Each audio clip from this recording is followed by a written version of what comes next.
చాలా సంతోషం. సోదరులు యామజాల నరసింహమూర్తి గారు ఈ రకంగా బాధ్యత తీసుకొని ఏదో ఒకటి చెయ్యాలి, పురోహితులకి న్యాయం జరగాలనే ఉద్దేశంతో ఇట్లాంటి కార్యక్రమం నిర్వహించడం అనేది సంతోషించదగ్గ విషయం. అయితే నేను ఈ సందర్భంగా ఒకటి చెప్పదలుచుకున్నా. ఒకప్పుడు రోల్ చుట్టూ పత్రం తిరిగేది, ఇప్పుడు పత్రం చుట్టూ రోల్ తిరుగుతుంది. కాలం మారింది, రోళ్ళు పోయినాయి, గ్రైండర్లు వచ్చినాయి. మనం మాత్రం అదే పట్టుకొని వెళ్ళాడే పరిస్థితుల్లో ఉన్నాం.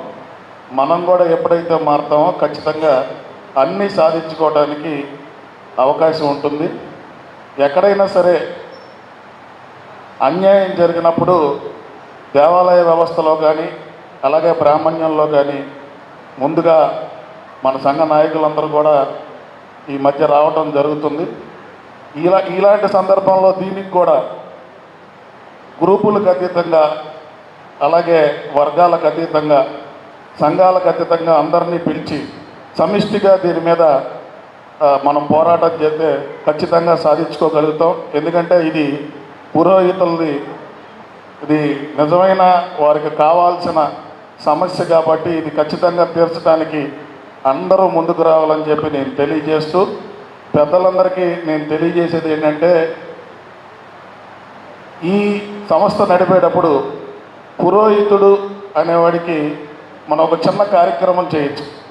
ఎందుకంటే ఆర్థికంగా వెనకబడిన వాళ్ళే ఎక్కువ ఉంటారు. రోజు ఏ రోజుకి ఆ రోజు డబ్బులు తెచ్చుకునే వాళ్ళు ఎక్కువ ఉంటారు. కాబట్టి వారికి ఎక్కడైనా యాక్సిడెంట్ అయితే కాలో చెయ్యో అలాగే మనిషో కోల్పోతే వారి కుటుంబాలు దయనీయమైన పరిస్థితుల్లో గడుపుతున్నాయి. కాబట్టి వాళ్ళకి మీ సంస్థ ద్వారా ఒక గ్రూప్ ఇన్సూరెన్స్ పాలసీ కనుక మనం చేయించగలిగితే వారికి 1 లక్ష నుంచి 5 లక్షల వరకు వాళ్ళ కుటుంబానికి మనం తోడ్పాటు చేసడం అవుతుంది. అలాగే వాళ్ళని మనం ఆదుకోవడానికి ఆంధ్రప్రదేశ్లో ఉన్న బ్రాహ్మణ్యాన్ని మనం జోలి పట్టుకున్నైనా సరే ఒక కార్పస్ ఫండ్ ఏర్పాటు చేసి ఈ పేద బ్రాహ్మణులకి పురోహితులకి అర్చకులకి ఉపయోగపడే విధంగా కార్యక్రమం కనుక ముందుకు తీసుకెళ్తే ఖచ్చితంగా సక్సెస్ అవ్వగలుగుతాం. ఇందులో మీ అందరిది కూడా ఒక బాధ్యత ఉంది. అందరూ కలిసికట్టుగా ఉండాలి, ఒక మాట మీద ఉండాలి. మనకు గ్రూపులు వద్దు, అందరం కలిసి సమిష్టిగా పోరాడితే ఖచ్చితంగా సాధించుకోగలరు.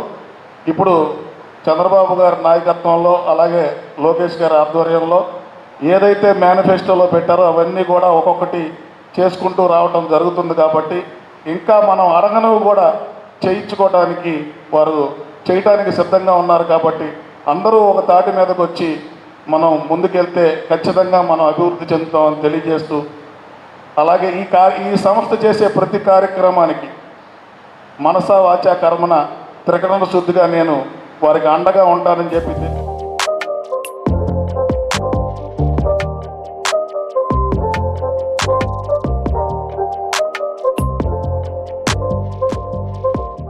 అంతిమ సంస్కార సహాయ సంఘం అని ఒకటి పెట్టడం జరిగింది.